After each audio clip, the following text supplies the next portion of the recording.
Join my special guest from Bullard and I as we have a conversation on the impact of the COVID-19 global pandemic and the massive demand on personal protection equipment, PPE, for frontline healthcare workers during 2020. This live stream event will be multi-streamed simultaneously on LinkedIn, YouTube, and Facebook. Join us on Wednesday, February 24th at 2 p.m. Eastern Standard Time, 1 p.m. Central Standard Time. On this episode of Global Topic, I'll have a conversation with Mike Goodfriend, who's a teamwork engineer, leadership coach, and author. Mike and I will have a conversation on the topic of being a disruptive advocate.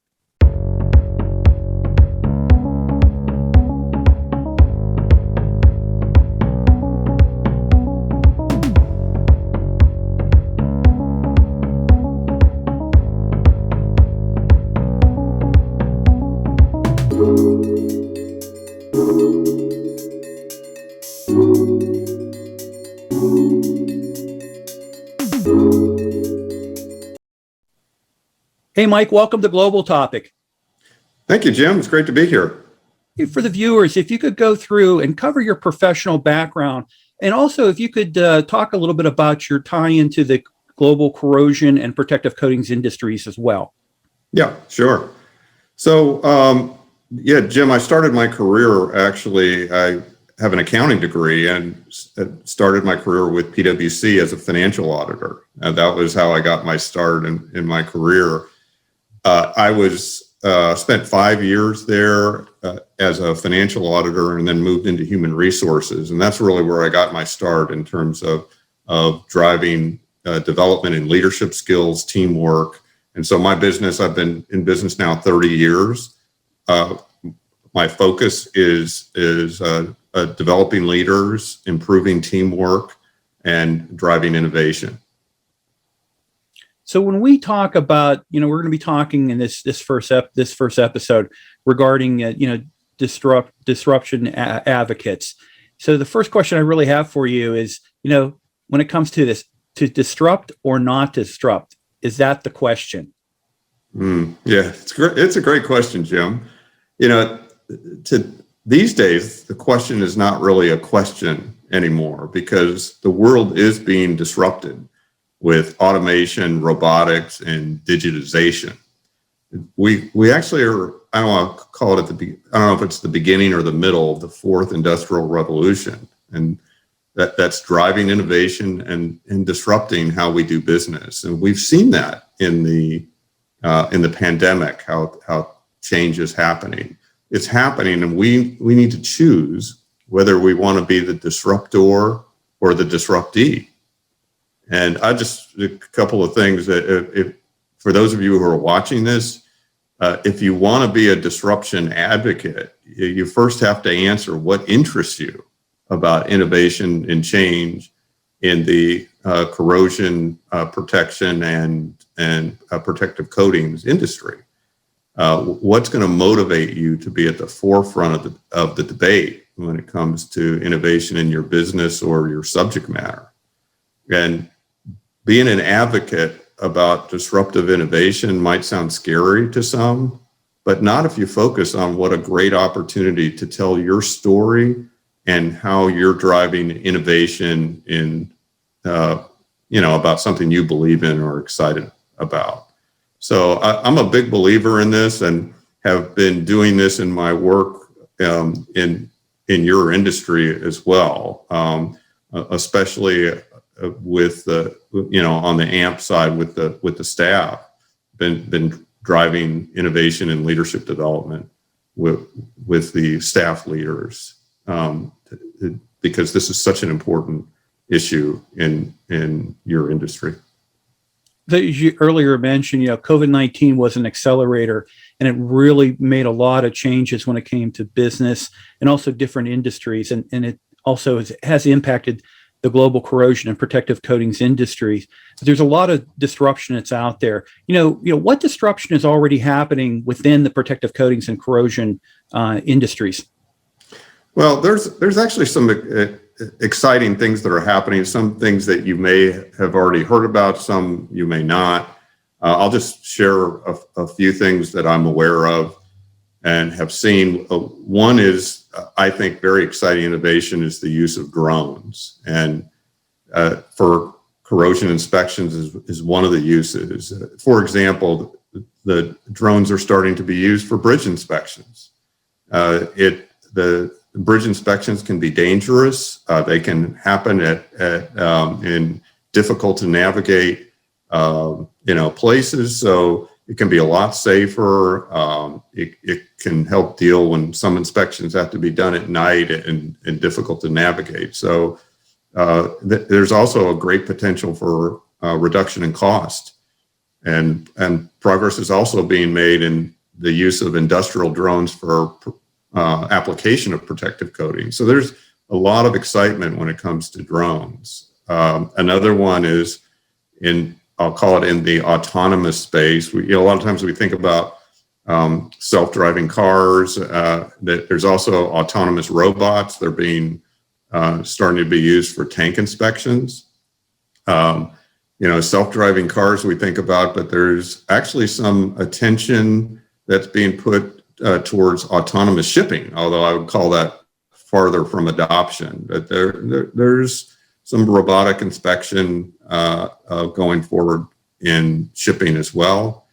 And when it comes to protective coatings, nanomaterials are being introduced in protective coatings, and that's advancing, which is, from my understanding, what you would call tiny metallic or ceramic materials into the paint formulations to transform the properties and make it more effective.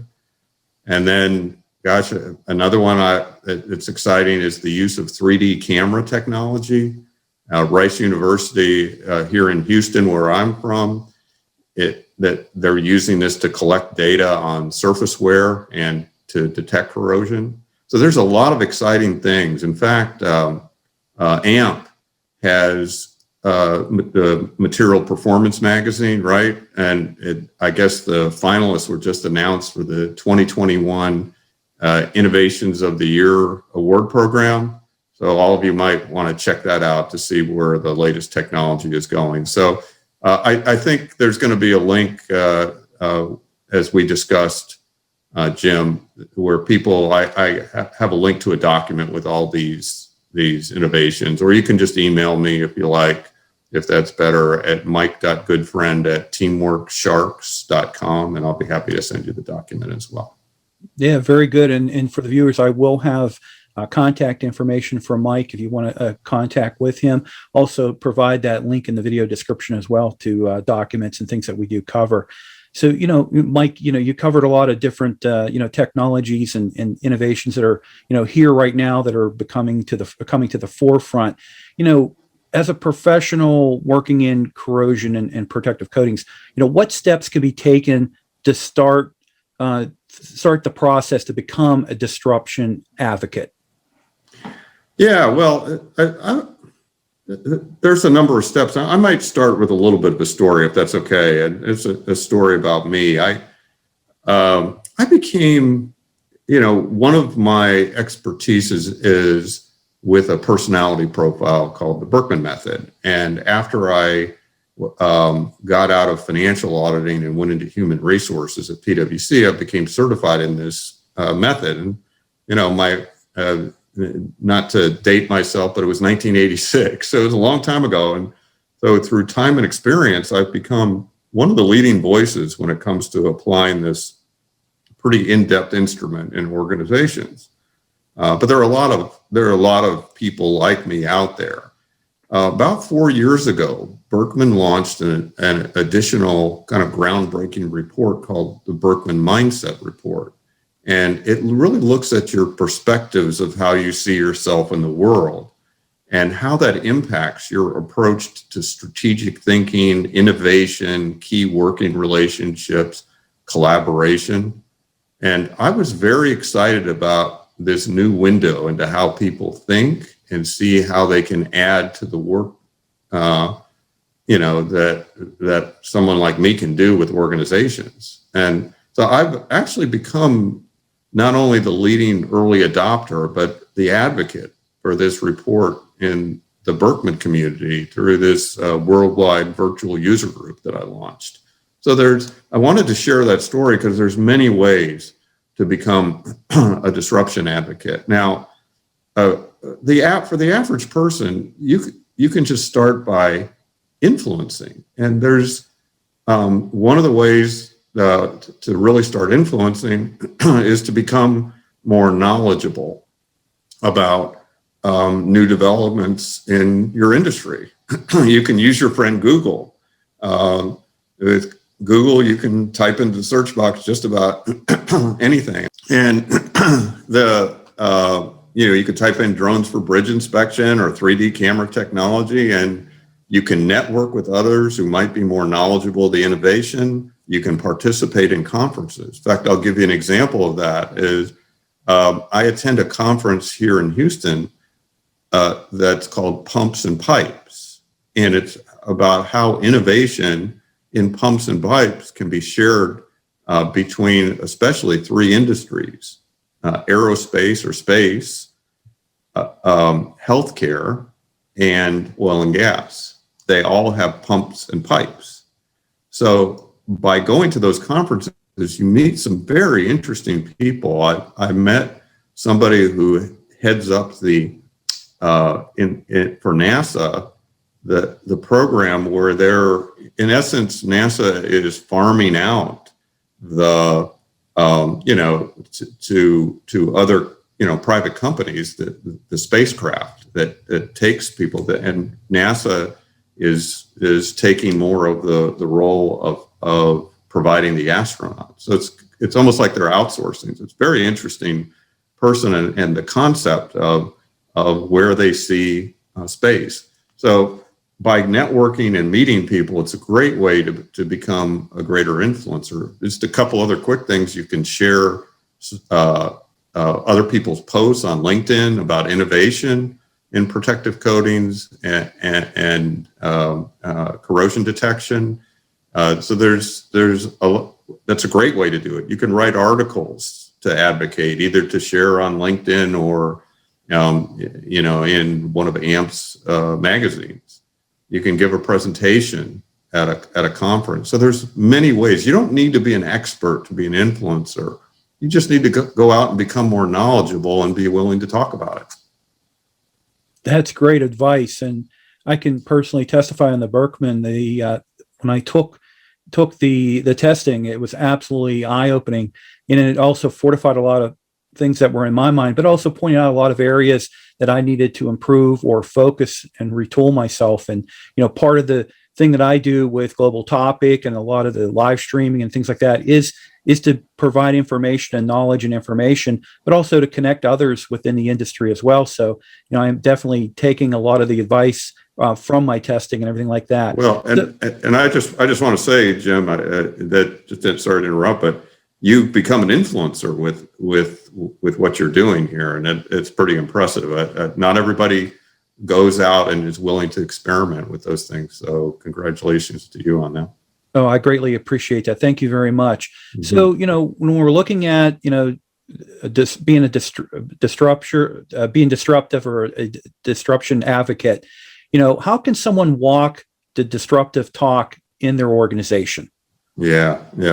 It's really important because if we need to not only be able to say it, but we need to be able to act it. Otherwise, people are not as likely to follow us. So it's important that as a professional in protective coatings and corrosion protection, that we're going to be more effective advocates if we can role model the behaviors that drive that innovation.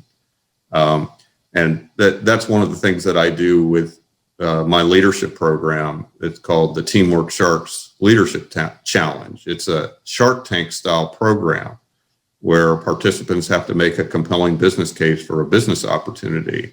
And part of my focus in that is a model for disruptive leadership that focuses on the behaviors for being a disruption advocate. And I'll just give you a couple of examples here. One of them is being agile in your leadership. And that looks like seizing opportunities with urgency, collaborating freely and organically, experimenting to learn. And I can tell you that SSPC and NACE, or now AMP, they had to really be agile with the pandemic. When classes and continuing education were being done, in person, there had to be a shift pretty quickly towards, more virtual learning. So that's just one example. That other behaviors is having the courage to actually leapfrog to the next innovation, meaning that we don't just adopt the next innovation, we're actually thinking about the innovation after that as well. And finally, being able to embrace uncertainty and even be willing to fail, because we're always going to learn more by what we, from our mistakes and our failures than we will our successes. So role modeling is very important, and it's going to be influenced by our own behaviors, our fears, and our drivers.